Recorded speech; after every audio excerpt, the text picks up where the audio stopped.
দূর দূরান্ত থেকে আগত। আজকে এই মসজিদের শুরুর লগ্নে কিছু কথা বলার আগে আপনাদেরকে সালাম বিনিময়ের কথা শুরু করতে যাচ্ছি। সকলকে আবারও আসসালামু আলাইকুম ওয়া রাহমাতুল্লাহি ওয়া বারাকাতুহু। প্রথমে আমরা আমাদের নিয়মকে খারিজ করে নিই ইনশাআল্লাহ। এটি হচ্ছে, আমি যেখানে কথাগুলো বলতেছি আমি এখানে থাকবো কি থাকবো না সেটা ব্যাপার না।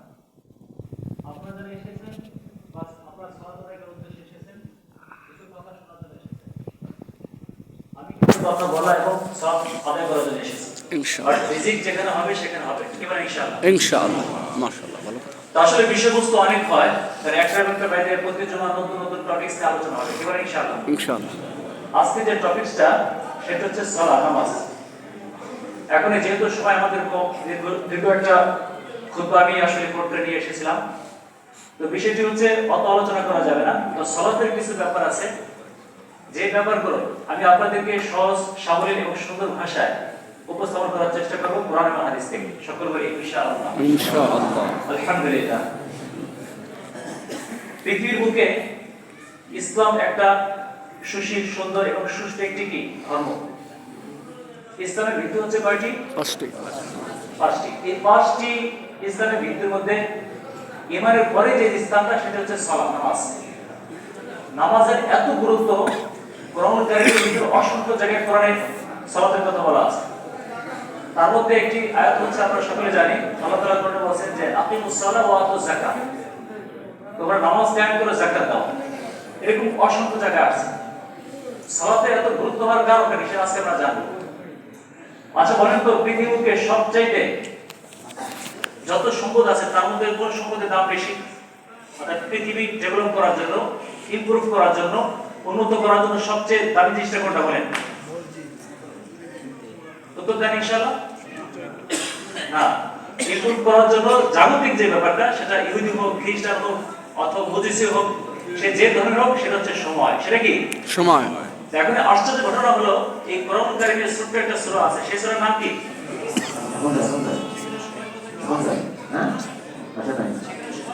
আছে, ঠিক না?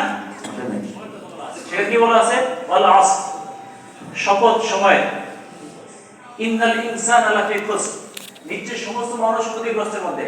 কারা ক্ষতিগ্রস্তের মধ্যে? না ইল্লাল্লাযিনা আমানু ওয়া আমিলুস সালিহাত, যারা ঈমান এনেছে এবং কি করছে? নেক আমল করছে। তার মানে কি বুঝলাম? ঈমান এবং নেক আমল, আল্লাহর সালাত, তার কি অতওয়াসাবিল হক অতওয়াসাবিস সাবর, এবং যারা কি করবে? হক কাজ যারা ওসিয়ত করবে, অতওয়াসাবিল হক অতওয়াসাবিস সাবর, এবং যারা হক এবং সবরে কি করবে? মানুষকে উপদেশ দেবে। এই বিষয়টা হচ্ছে সবচেয়ে বড় যে ব্যাপারটা, সেটা হচ্ছে সময়। এখন সময়ের প্রশ্ন আলাদা রাখে। এখন কোনো ব্যক্তি যদি চায় যে আমি আমার গোটা জীবনটাকে, অর্থাৎ রাত এবং দিন 24 ঘন্টা সময়টাকে কাজে লাগাবো, তাহলে তার কি করতে হবে? পাঁচ ওয়াক্ত সালাত আদায় করতে হবে। আচ্ছা কিভাবে বলি? মনে করেন আপনি সকালের সময়টা আপনি কাজে লাগাবেন না? আচ্ছা বলেন, সকালে কোন নামাজটা? মাশাআল্লাহ। আমি দুপুরের সময়টা কাজে লাগাতে চাই, বলেন সেটা কোন নামাজ? আমি বিকালের সময়টা কাজে লাগাতে চাই, সেটা কোন নামাজ? আমি সন্ধ্যার সময়টা বেকার দিতে দেব না, তাহলে সেটা কোন নামাজ? মাগরিব। এরপর আসে রাত, তাই না? রাতের সালাতটা। এইভাবে আপনাকে রেস্ট করার জন্য বাদাল এশা বাস আপনি ঘুমিয়ে পড়েন। এরপর আপনি রবের সাথে সুন্দরভাবে উঠে যান। যদি আপনি একা, এটা কোনো কি না, অর্থাৎ সামাজিক অত জামা বলতে না। তো এইভাবে কোনো ব্যক্তি যদি চায় যে তার পুরো সময়টাকে কাজে লাগাবে, তাহলে সে অবশ্যই কি করতে পারে? পাঁচ ওয়াক্ত সালাত আদায় করতে পারে। এখন আমরা কি ইনশাআল্লাহ এই পাঁচ ওয়াক্ত সালাত এবং পুরো জীবনের যত সময় আছে এটা কাজে লাগাবো ইনশাআল্লাহ? ইনশাআল্লাহ। আল্লাহ তাআলা কোরআনে অসংখ্য জায়গায় সালাতের কথা বলা আছে। প্রথমে আজকে আমি খুতবাটা বলছি, তো চন্দ্র, সূর্য এবং আসমান জমিন যা আছে সবকিছু কে সৃষ্টি করেছেন? আল্লাহ। এগুলো কাদের জন্য সৃষ্টি করেছেন? আমাদের জন্য, ইনসান, মানুষের জন্য। আর আমাদেরকে সৃষ্টি করেছে কাদের জন্য? আল্লাহর জন্য। আল্লাহ এই কথা বলতেছেন, ওমা খালাকতুল জিন্না ওয়াল ইনসা ইল্লা লিয়াবুদুন। আমি কেবল মানব আর দানবকে, মানুষ আর জিনকে একমাত্র আমার ইবাদত করার জন্য কি করেছি? সৃষ্টি করেছি। তো বিষয়টা হচ্ছে, তামাম দুনিয়ার জগতে যা কিছু আছে সবকিছু মানুষের কল্যাণের জন্য কি করা হয়েছে? সৃষ্টি করা হয়েছে। আর মানুষ এবং জিনকে সৃষ্টি করা হয়েছে কার জন্য? আল্লাহর জন্য। এখন এই আল্লাহ জন্য যে আমাদেরকে সৃষ্টি করলেন, এখন যে মহান রব্বুল আলামিন আমাদেরকে বিনা পয়সা অক্সিজেন দিচ্ছেন, ঠিক আছে ঠিক, বিনা পয়সা পানি দিচ্ছেন। আপনি যদি অসুস্থ অবস্থায় হাসপাতালে বেডে পড়ে থাকেন, আচ্ছা আপনাকে যদি আইসিইউতে অথবা সিসিউতে রাখা হয়, আপনি কি করবেন? সেখানে অক্সিজেন দেবে না? তাহলে অক্সিজেন একটা বিল হয় কি হয় না? সাংঘাতিক কথা। তো আল্লাহ তাআলা আমাদেরকে বিনা পয়সা অক্সিজেন দিয়েছে, ঠিক আছে ঠিক, সমস্ত নিয়ামত রাজিদান আমাদেরকে ভরপুর করে দিয়েছে। তো সুতরাং সেই রব্বুল আলামিনের শুকরাতা এমন একটা সিস্টেম আমাদেরকে করেছে যে পাঁচ ওয়াক্ত সালাত আমরা কি করব? আদায় করব। এই পাঁচ ওয়াক্ত নামাজ যদি আমরা যত আদায় করতে পারি, আমরা ইহজগৎ এবং পরজগৎ উভয় জগৎ আমরা কি হয়ে যাব? কামিয়াব হয়ে যাবে। কামিয়াব হয়ে যাব। আপনি অবাক হবেন, ওই সময় মাত্র 3টা মহাদেশ ছিল। কয়টা মহাদেশ? 3টা মহাদেশ। যখন নবী সাল্লাল্লাহু আলাইহি সাল্লাম এবং হযরত আবু বকর ওমর যারা যখন আসলেন ক্ষমতায়, তখন মাত্র 3টা মহাদেশ ছিল। আল ইউরোপিয়া, ইউরোপ, আল এশিয়া, এশিয়া, আর আফ্রিকা, আফ্রিকা। এই 3টা মহাদেশের মধ্যে ইসলাম ছড়িয়ে গেছে। আচ্ছা আপনি বলেন তো, তাদের কি বিশাল এরোপ্লেন ছিল? না। তাদের কি যোগাযোগ ব্যবস্থার বিশাল কোনো ব্যবস্থা ছিল? না। কি জাগতিক ব্যাপারে যে সমস্ত উন্নতির ব্যাপারগুলো আছে সব তাদের ছিল? ছিল না। তো বিষয়টা কি হয়েছে? বিষয়টি হচ্ছে তাদের মধ্যে একটা জিনিস ছিল, সেটা হচ্ছে কি আল্লাহ এবং রাসূলের প্রতি পরিপূর্ণ ঈমান রাখার পরে তাদের কাছে যে জিনিসটা ছিল সেটা হচ্ছে কোরআন। সেটা কি? কোরআন। আর এই সেই কোরআনটা দৈনিক তেলাওয়াত হয় কিসের মধ্যে? সালাতের মধ্যে। এখন কোনো ব্যক্তি যদি দৈনিক 5 ওয়াক্ত সালাত সে কোরআনটা বুঝে বুঝে পড়ে, এর দ্বারা ফায়দা কি হবে? আল্লাহ কোরআনে বলেছেন ইন্নাস সালাতা তানহা আনিল ফাহশাই ওয়াল মুনকার। নিশ্চয় নামাজ সমস্ত অশ্লীল পাপাচার কাছ থেকে মানুষকে কি রাখে? বিরত রাখে। তো দুঃখের বিষয় হচ্ছে অনেক লোক আছে যারা নামাজ আদায় করে, আদায় করতে গিয়ে দেখা যাচ্ছে তাদের কপালে কি হয়ে যায়? কালো দাগ পড়ে যায়, কিন্তু তারপরে তারা কি হয় না? শুধরে না। কারণটা কি? কারণ হচ্ছে সাহাবায়ে কেরাম বা আম্বিয়ায়ে কেরাম যেরকম সালাত আদায় করেছেন সেরকম সালাত আমরা আদায় করতে পারি না। এই জন্য তো নবী সাল্লাল্লাহু আলাইহি ওয়াসাল্লাম বলেছেন সাল্লু কামা রাআইতুমুনি উসাল্লি, তোমরা সালাত আদায় করে সেভাবে যেভাবে আমাকে কি করতে রেখেছে। এখন নবী সাল্লাল্লাহু আলাইহি ওয়াসাল্লাম কিভাবে নামাজ আদায় করেছেন? নবী সাল্লাল্লাহু আলাইহি ওয়াসাল্লাম আমাদেরকে আপনি নামাজ শিক্ষা দিয়েছেন, ঠিক ওইভাবে যদি আমি সালাত আদায় করতে পারি, তাহলে অবশ্যই এই সালাত আমাদের কি করবে? হ্যাঁ, অবশ্যই আমাদেরকে ইহজগৎ এবং পরজগতে নাজাত দান করবে। আল্লাহুম্মা আমিন। আশ্চর্য ঘটনা হলো, আপনি একাকী আদায় করুন। আল্লাহ তাআলা কোরআনে বলেছেন যে সূরা বাকারার মধ্যে আকিমুস সালাহ ওয়া আতুজ যাকাত ওয়ারকাম মা'আ রাকিব, যে তোমরা নামাজ কায়েম করো, যাকাত দাও আর রুকুকারীদের সাথে রুকু করো। তার মানে কি? জামাতের সাথে আপনাকে নামাজ পড়তে বলা হয়েছে। সুবহানাল্লাহ। কোন ব্যক্তি যদি জামাতের সাথে সালাত আদায় করে, তো এক হাদিসে বলা আছে কত সওয়াব? 27 রাকাত। অন্য হাদিসে বলা আছে 25 রাকাতের সওয়াব। কারণটা কি? কারণ হচ্ছে জামাত এমন একটা ব্যাপার, অন্যান্য মাযহাবে জামাতের সাথে নামাজ না পড়লে নামাজই হয় না, আর হানাফি মাযহাব বলে এটা ওয়াজিব। এখন আপনিই বলেন আমরা এরকম কত জামাত পরিত্যাগ করতেছি, ঠিক না ঠিক? অথচ আমার রবের কাছ থেকে আশা করতেছি আল্লাহ তুমি আমাদেরকে এই দাও ওই দাও। যে মহান রব্বুল আলামিন আমাদেরকে সৃষ্টি করলেন, সে রব্বুল আলামিনের কথা যদি আমরা ঠিকভাবে না মানি, তাহলে সে রহমত কি আসবে? আসবে না। সালাতের মধ্যে আমাদের সবকিছু। শুধু তাই না, এখন আমি আল্লাহ তাআলার কাছে সাহায্য পেতে চাই, বলেন তো এই ঔষধটা কি? কিভাবে আল্লাহর কাছে সাহায্য পাবো? আল্লাহ তাআলা কোরআনে বলেছেন ওয়াস্তাঈনু বিস-সাবরি ওয়াস-সালাত, যে তোমরা সালাত এবং সবরের মাধ্যমে আল্লাহর কাছে কি করো? সাহায্য প্রার্থনা করো। তারপর আল্লাহ বলেছেন ইন্নাল্লাহা মা'আস-সাবিরিন, নিশ্চয় ধৈর্যশীলদের সাথে কি রয়েছেন। তার মানে হচ্ছে সালাত এমন একটা জিনিস, যে জিনিসটার মাধ্যমে মানুষ তার ইহজগৎ এবং পরজগৎ উভয় জগতে কি করতে পারে? উন্নতি করতে পারে। আমরা সকলে উন্নতি করতে আছি না ইনশাআল্লাহ? ইনশাআল্লাহ। আরেকটা মজার তথ্য হচ্ছে যে সালাত এমন একটা দামি জিনিস, এই সালাত সর্বপ্রথম কিয়ামতের ময়দান যখন হবে তখন এই নামাজের হিসাবটা নেওয়া হবে, ঠিক আছে? কিসের হিসাব নেওয়া হবে? নামাজ। আল্লাহ নবী সাল্লাল্লাহু আলাইহি ওয়াসাল্লাম বলেছেন, হাদিসের মধ্যে বলা আছে যে মায়ুহাসাবু বিহি ইয়াউমাল কিয়ামাতি as-সালাহ, যে মায়ুহাসাবু বিহিল আবদু ইয়াউমাল কিয়ামাতি as-সালাহ, এই সর্বপ্রথম কিয়ামতের ময়দানে যে হিসাবটা নেওয়া হবে সেটা হচ্ছে কিসের? সালাত। এখন আপনাদের মনে কি প্রশ্ন জাগলো না যে এত আমল থাকতে আপনি নামাজ হিসাবে কেন আলেন? তার কারণ হচ্ছে যে সালাতটা এমন একটা জিনিস, যে জিনিসের মাধ্যমে সে তার রবের একান্ত কাছে চলে যায়। বুখারীর মধ্যে বলা আছে। আজকে আমি নতুন একটা বিষয় আপনাদেরকে বলতে চাই, আপনারা শুনবেন ইনশাআল্লাহ? আচ্ছা, এই এতগুলি হাদিসের মধ্যে যেহেতু এই হাদিসটা সালাতের সাথে সংশ্লিষ্ট, আমি চাচ্ছি যে সালাতের সাথে এই অংশটুকু বলে দিতে। বুখারীর কিতাবুস সালাতের মধ্যে বলা আছে সেটা হচ্ছে, আচ্ছা বলেন তো, থুতু থুতু ফেলানোর যে মূলনীতিটা, থুতু ফেলানোর যে ইনস্ট্রাকশন, সেটা আল্লাহ নবী সাল্লাল্লাহু আলাইহি ওয়াসাল্লাম দিয়ে গেছে। সুবহানাল্লাহ বলবেন না? সুবহানাল্লাহ। এই ভরা মজলিসের মধ্যে কে বলতে পারবে বলেন তো, থুতু কোথায় কেমনে ফেলবেন? কার জানা আছে? বলেন কি হবে?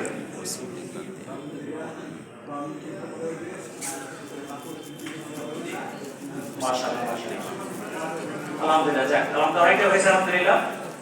বিষয়টা হচ্ছে কি বলতেছি আমরা, আল্লাহ নবী সাল্লাল্লাহু আলাইহি ওয়াসাল্লাম বলেছেন, আনাস ইবনে মালিকের হাদিসটা, নবী সাল্লাল্লাহু আলাইহি ওয়াসাল্লাম বলেছেন যে, কি বলেছেন যে ইন্না আহাদাকুম ইযা কানা ফিস সালাতি ইউনাজি রাব্বাহু। আওয়াজ আছে নাকি? করতে পারি না। আচ্ছা ঠিক আছে, বলতে থাকি না। আল্লাহ নবী সাল্লাল্লাহু আলাইহি ওয়াসাল্লাম বলেছেন যে ইন্না আহাদাকুম ইযা কানা ফিস সালাতি, তোমাদের মধ্যে যারা নামাজের মধ্যে থাকে, কোথায় থাকে? ইউনাজি রাব্বাহু, সে তার রবের সাথে একান্তে কথা বলে। সুবহানাল্লাহ বলে। সুবহানাল্লাহ।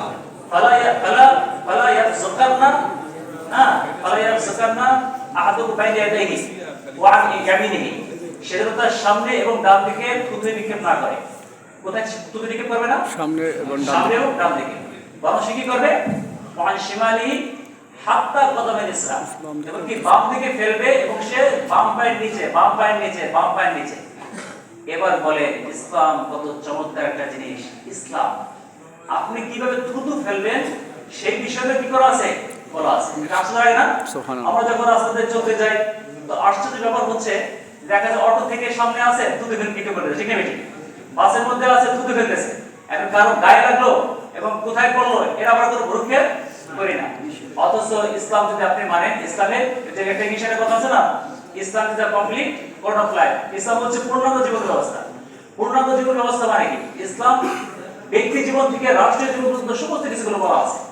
কিন্তু পরিতাপের বিষয় হচ্ছে, আজকে মুসলিম উম্মাহ এই কোরআনকে, এই হাদিসকে দূরে সরিয়ে দেওয়ার কারণে আজকে তারা অনেক কিছু জিনিস থেকে বানানো বঞ্চিত হয়ে গেছে, ঠিক না বেটি? ওয়াদা রক্ষা করা, তারপরে কি করা? সত্য কথা বলা, মানুষকে না ঠকানো, এগুলি কার শিক্ষা?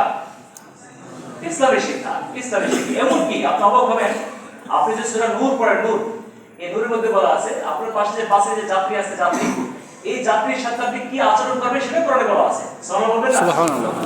তার মানে কি? তার মানে হচ্ছে এই নামাজ আপনাকে কি শেখায়? আপনাকে শেখায় ভাতৃত্ববোধ, আপনাকে শেখায় যে সমাজের মধ্যে আপনি কিভাবে চলবেন। নামাজ আপনাকে শেখায় সময়ের জ্ঞান। আল্লাহ কোরআনে কি বলছে? সূরা নিসার মধ্যে, ইন্নাস সালাতা কানাত আলাল মুমিনিনা কিতাবান মাওকুতা, নিশ্চয়ই নামাজ মুমিনের উপরে নির্দিষ্ট সময় ফরজ করা হয়েছে। সুবহানাল্লাহ। তার মানে কি? আপনাকে টাইম শেখাচ্ছে, টাইম। আপনি শুয়ে থাকবেন, প্রচন্ড শীত, কনকনে শীত, আমি আজ করবো না, এরকম হবে না। আপনাকে উঠিয়ে দিচ্ছে, কারণ নামাজটা কিসের সাথে সম্পর্ক? হ্যাঁ, সময়ের সাথে সম্পর্ক। এইভাবে আমরা যদি যথাযথ সালাত আদায় করতে পারি, তাহলে দুনিয়া আখিরাতের সাথে কাটিয়ে ভাবতে হবে না, ইনশাআল্লাহ। আমাদের একজন ব্যক্তি ছিলেন, এক মুসলিম ছিলেন। উনি বলেন যে হুজুর, আমরা তো আসলে আশ্চর্য হয়ে যাই যখন ইউরোপ আমেরিকাতে যাই, তো সেখানে গিয়ে দেখি যে এত সুন্দর নিয়মানুবর্তিতা, মানে নিয়ম, টাইম টু টাইম, এবং তারা এতটা কর্মঠ যে তারা কোনো সময় আলোচনা করে না। এখন আপনি বলেন তো, মুসলিম উম্মাহ এত পিছনে কেন? মুসলিম উম্মাহ পিছনের একমাত্র কারণ হচ্ছে তারা কোরআন হাদিসকে করে না, ফলো করে না। যদি কোরআন এবং হাদিসকে যতটা তারা ফলো করতো, তাহলে আল্লাহর কসম করে বলি, ওই যে বললাম যে হযরত আবু বকর, ওমর, না ওমর রাদিয়াল্লাহু জামানায় তিনটা মহাদেশের মধ্যে ইসলাম কি হয়ে গেল? ছড়িয়ে গেল। সুবহানাল্লাহ বলে। ওই সময় আমেরিকা, অস্ট্রেলিয়া তখন কি হয় নাই? আবিষ্কার হয় নাই। এখন কারণটা কিভাবে? কারণ হচ্ছে তারা বুঝছে যে কোরআন কি জিনিস, তারা বুঝছে হাদিস কি জিনিস, যার কারণে পাশে এরকম হয়েছে। একটা ঘটনা এরকম আছে, হযরত ওমর রাদিয়াল্লাহু জামানায় সেই সুদূর ইয়েমেন থেকে ষোড়শী রূপসী এক কন্যা, সে যে গভর্নর আছেন তার কাছে বিচার করতেছে, তো সঠিক বিচার না হওয়ার কারণে, বিচার না পাওয়ার কারণে সে 34 জন খুদা চলে আসছে, সে মদিনা চলে আসছে। মদিনা আসার পরে তার বাবুকে দেখে হযরত ওমর রাদিয়াল্লাহু ভাবলেন যে নিশ্চয়ই কি কোনো মেয়ে মানুষ। জিজ্ঞাসা করেন, মা তুমি কেন এসেছো? বলে, আমিরুল মুমিনিন, আমি সেই সুদূর ইয়েমেন থেকে এসেছি একটা বিচার আপনার কাছে দায়ের করার জন্য। তো দুঃখের বিষয় হচ্ছে, আমি আশা করি আপনার কাছে সঠিক বিচার পাবো। এখন আমাদের মতো এরকম ইন্টারনেট ছিল না, অনলাইন ছিল না, যে স্যাটেলাইট ছিল না, যে কোনো জায়গা থেকে কি করতে পারি, খবর পাত্র নিতে পারি। ওই সময় হযরত ওমর রাদিয়াল্লাহু বলেন, আচ্ছা মা বলো তো, তুমি তো ইয়েমেন থেকে আসছো, ইয়েমেন থেকে আসতে তোমার কোনো সমস্যা হয়েছে কিনা? ষোড়শী রূপসী কন্যা জবাব দিলেন, আমিরুল মুমিনিন আমি কিভাবে বর্ণনা করব? আমি যখন ইয়েমেন থেকে রওনা দিয়েছি, রওনা দিতে গিয়া যখন রাত হয়ে গেছে কোনো পাশে গিয়ে বলছি যে দেখেন আমি একজন মুসাফির ইয়েমেন থেকে আসছি, সঙ্গে সঙ্গে তারা আমাকে কি করছে, রিসিভ করছে। এরপরে সেখানে আমার খাওয়া দাওয়া এবং থাকার ব্যবস্থা এবং যুবকদেরকে তারা তাড়িয়ে দিয়েছে যে খবরদার তার সাথে কি করা যাবে না, ইফটিজিং করা যাবে না, খারাপ কিছু করা যাবে, এরকম একটা ব্যাপার। বিষয়টি কি হলো, তখন মনে হচ্ছে বিশাল একটা ইমারত, একটা বিল্ডিং, কখনো ডাইনিং রুম, কখনো কিচেন রুম, কখনো বেডরুম, এক রুম থেকে আরেক রুমে যেভাবে মানুষ নিরাপদে যায় ঠিক তেমনি ভাবে আমি আপনার এই রাষ্ট্র পরিচালনা যে ব্যাপারটা আছে এখানে এক রুম থেকে আরেক রুমে এভাবে কি গেছি, নিরাপদে গেছি। সুবহানাল্লাহ। হযরত ওমর রাদিয়াল্লাহু তাআলা শুকরিয়া আদায় করলেন। আচ্ছা এখন আপনি বলেন তো, সেই ওমর যে ওমর নবী সাল্লাল্লাহু আলাইহি ওয়াসাল্লামকে হত্যা করার জন্য কি করতে গিয়েছিলেন, হ্যাঁ, পাঠে গিয়েছিলেন, আজকে তার শাসন আমলে পুরো চারিদিকে শুধু শান্তি আর শান্তি। কারণটা কি? কারণ হচ্ছে একটাই, সেটা হচ্ছে কোরআন এবং হাদিস। আর এই কোরআন এবং হাদিসের মধ্যে সবচেয়ে যে গুরুত্ব ইসলামের, সবচেয়ে সালাতের। আরে ভাই সালাত তো সাহাবায়ে কেরামের পড়তেন, আমরা সালাত আদায় করি। আমাদের সালাতের মাঝে আর তাদের সালাতের মধ্যে আকাশ আর তফাৎ, ঠিক না বেঠিক? অথচ হাদিসে বলা আছে কি ইউনাজি রাব্বাহু, সে তার রবের সাথে কি করে, হ্যাঁ, একান্তে কথা বলে, একান্তে কথা। এটা কি কথা বলবেন? আপনি কি বলেন সেটা তো আল্লাহ বুঝলো, ঠিক আছে, আল্লাহ সমস্ত ভাষা বুঝতে, কিন্তু আপনি কি বলতেছেন বুঝতেছেন না, ঠিক না বেঠিক? এই জন্য দৈনিক আপনাদেরকে একটা বিষয় বলে যাই, আপনারা বেশি না ছোট 5টা সূরা বা 10টা সূরা আপনি মুখস্থ করেন, এরপর অর্থ সহকারে আপনি মুখস্থ করেন, এরপর আপনি সালাতে দাঁড়ান, এরপর দেখেন আপনি কতটা তৃপ্তি, কতটা মজা আসে। পারবেন ইনশাআল্লাহ? ইনশাআল্লাহ। প্রত্যেকটা সালাত, এক একটা সালাত হচ্ছে রবের সাথে কি মোলাকাতের একটা মাধ্যম সময়। আপনি কি চাচ্ছেন? আপনি শরীর স্বাস্থ্য ভালো রাখতে চাচ্ছেন, তাহলে আপনাকে কি করতে হবে? ওই যে আমরা একটা কথা বলছি না যে early to bed early to rise, তাহলে আগে ঘুমাও আগে উঠো। এখন আগে উঠবে কখন? যে ফজরের সালাত আদায় করে সে না করবে, ঠিক আছে? আমার এখানে যে এনজয় করে সেটা হাদিসে মানে একটা প্রশ্ন আসছিল যে সালাত সম্পর্কে একটা হাদিস লেখেন, আমি লিখছি আলহামদুলিল্লাহ, সে হাদিস আপনাদেরকে শোনাবো ইনশাআল্লাহ। নবী সাল্লাল্লাহু আলাইহি ওয়াসাল্লাম বলেছেন মান সালাতাল ফজর মা জামাতি ফাওয়া বিদিনাতিল্লাহ, যে ব্যক্তি ফজরের সালাত জামাতের সাথে আদায় করলো সে ব্যক্তি আল্লাহ তাআলার জিম্মা চলে গেল, সুবহানাল্লাহ, আপনার আল্লাহর হেফাজতে চলে গেল। এই জন্য নামাজটাকে আমরা ইনশাআল্লাহ সমর্থন করব ইনশাআল্লাহ। হাফিজুস সালাওয়াতি ওয়াস সালাতুল উসতা, না, যে তোমরা সালাতকে কি করো, হেফাজত করো। আরেকটা বিষয় হচ্ছে যারা সালাত আদায় করে তারা সবচেয়ে বিনয়ী। আল্লাহ কোরআনে বলেছেন ক্বাদ আফলাহাল মুমিনুন আল্লাযিনা হুম ফি সালাতিহিম খাশিউন, ক্বাদ আফলাহাল মুমিনুন, মুমিনরা সফলকাম হয়ে গেছে। আল্লাযিনা হুম ফি সালাতিহিম খাশিউন, যারা তাদের নামাজে বিনয়ী, নম্রতার সাথে নামাজ পড়ে। আল্লাহ কসম করবে আমরা যে সালাতগুলি আদায় করি যত সালাত হয় না, যার করে সালাত আমাদের কথা বলে না। যেমন এখানে আপনারা যারা আছেন, এখান থেকে আমার থেকে অনেক বিজ্ঞ লোকের এখানে বসা আছে। বিষয়টা হচ্ছে হানাফি মাযহাবটা বুখারীর মধ্যে অসংখ্য হাদিস আছে, এত গুরুত্ব দিয়েছে। যেমন যে একটা কথা বলি, যেহেতু বয়ান করতেছি হয়তো কিছুটা জানা যাবে, কি বলেন ইনশাআল্লাহ?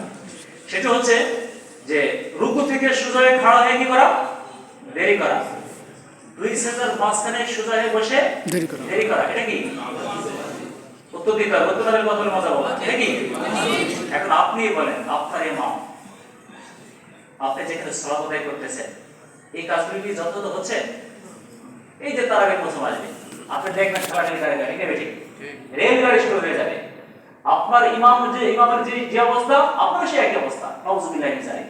অথচ সকলে জানে যে যদি কোনো ব্যক্তি ওয়াজিব তরক করে তাহলে তার কি করতে হয়, সাওয়া সেজদা। এখন এখানে কি বলা আছে? দুই সেজদার মাঝখানে সোজা হয়ে বসে দেরি করা, রুকু থেকে সোজা হয়ে বসে সোজা দাঁড়ায় কি করা, দেরি করা, দেরি করতে বলছে আপনাকে। এখন আপনি যদি দেরি না করেন তো ওয়াজিব তরক করতেছেন, আর ওয়াজিব তরক করলে নামাজ কি হবে? হবে না। এখন আপনি বলেন তো আপনি কি তারাবি সালাত আদায় করলেন? কি তারাবি সালাত আদায় করলেন? আমি যেখানে ছিলাম, যেখানে আছি আলহামদুলিল্লাহ, সেখানে আমার বলছে আমার খতম তারাবির দরকার নাই, আমি সূরা তারাবি পড়বো, কিন্তু তারাবিটা তারাবির মতো হতে হবে। যেহেতু উনি বলছেন সাল্লু কামা রাআইতুমুনি উসাল্লি, তোমরা সালাত আদায় করে সেভাবে যেভাবে আমাকে পড়তে দেখছো, সুবহানাল্লাহ। এই সালাতটাই কি ইন্নাস সালাতা তানহা আনিল ফাহশাই ওয়াল মুনকার, নিশ্চয়ই সালাত সমস্ত পাপাচার অশ্লীল কাজ থেকে বিরত রাখে। এখন আমার নামাজে তো ঠিকভাবে হচ্ছে না, পাপাচার থেকে আমি বিরত থাকবো, ঠিক না বেশি? আচ্ছা, এখন নামাজটা কি শুধু আপনার জন্য? কি বলেন? নামাজটা কি আপনার জন্য? আমার জন্য না, নামাজটা সকলের জন্য। আশ্চর্য ঘটনা হলো, আপনি অবাক হবেন, এই সালাতটা নবী সাল্লাল্লাহু আলাইহি ওয়াসাল্লামকে আল্লাহ তাআলা সরাসরি বলেছেন, সূরা তাহার মধ্যে বলা আছে, কি বলা আছে? ওয়ামুর আহলাকা বিস-সালাত ওয়াসতাবির আলাইহা লা তাসআলুকা রিজকান নাহনু নারযুকুকা ওয়াল আকিবাতু লিত-তাকওয়া। হে নবী আপনার পরিবার বর্গকে নামাজের আদেশ করেন সুবহানাল্লাহ সুবহানাল্লাহ। ওয়াসতাবির আলাইহা আপনি এর প্রতি দৃঢ় প্রতিজ্ঞ থাকেন ইস্তেকামত থাকেন লা নাসআলুকা রিজকান আমি আপনার কাছে রিজিক চাই না নাহনু নারযুকুকা আমি আপনাকে রিজিক দেব ওয়াল আকিবাতু লিত তাকওয়া আর শুভ পরিণাম তাদের জন্য যারা মুত্তাকি তাদের জন্য এখন আল্লাহ নবী সাল্লাল্লাহু আলাইহি ওয়াসাল্লাম তাফসীর মধ্যে রাখছে যে আল্লাহ নবী সাল্লাল্লাহু আলাইহি ওয়াসাল্লামকে যখন আপনার এই একটা অবতরণ হয় তখন নবী সাল্লাল্লাহু আলাইহি ওয়াসাল্লাম দৈনিক সকালে নক করতেন ফাতিমা আলী রাদিয়াল্লাহু তাআলার বাসায় গিয়ে আলী ইয়া আলী ইয়া আলী আলী ইবনে আবু তালিব ইয়া ফাতিমা বিনত মুহাম্মদ কুমি উঠে যাও ওঠো আমাদের সালাত বলবেন না তার মানে কি তার মানে হচ্ছে সালাতটা শুধু আপনার জন্য না সালাতটা শুধু একা আমার জন্য না বরং সকলের জন্য ঠিক আছে এমনকি আপনার পরিবার যারা আছে তাদের জন্য সালাত আপনি সালাত আদায় করতে ইনশাআল্লাহ। আচ্ছা আপনি কি হবে সালাত আদায় করার দ্বারা আপনার রিজিকের দুয়ারগুলি খুলে যাবে সুবহানাল্লাহ সুবহানাল্লাহ। রিজিক মানে কি কোটি কোটি টাকা বিশাল বাড়ি গাড়ি না আরে ভাই কত ধর্মমান ব্যক্তি আছে